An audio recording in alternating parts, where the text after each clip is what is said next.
Business start பண்ண பணத்துக்காக அலைஞ்சிட்டு இருக்கீங்களா? எனக்கு தெரியும். உங்க அம்மா கிட்ட நீங்க பேசும்போது நான் கேட்டேன். என்ன டிவோர்ஸ் பண்ணா சொத்து மொத்தத்தையும் வித்து கொடுக்கறேன்னு அவங்க உங்ககிட்ட சொன்னாங்க. அவங்க அப்படிதான் ஏதாவது சொல்லுவாங்க, நீ அதை பெருசா எடுத்துக்காத. அவங்க அப்படி கேட்டது எனக்கு கஷ்டமா தான் இருந்துச்சு. என்ன டிவோர்ஸ் பண்ணிட்டா சொத்து மொத்தத்தையும் அவங்க தரேன் தானே சொன்னாங்க. ஆனா நீங்க அது எதுவுமே வேண்டாம்னு சொல்லிட்டீங்க. அதான் எனக்கு ஒரு மாதிரி ஆயிடுச்சு.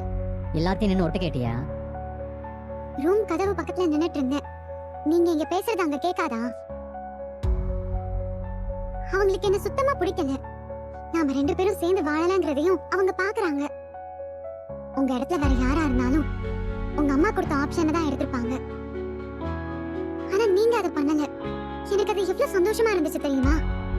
பாரு, நீ இதெல்லாம் யோசிச்சு உன் டைமை வேஸ்ட் பண்ண வேண்டாம்.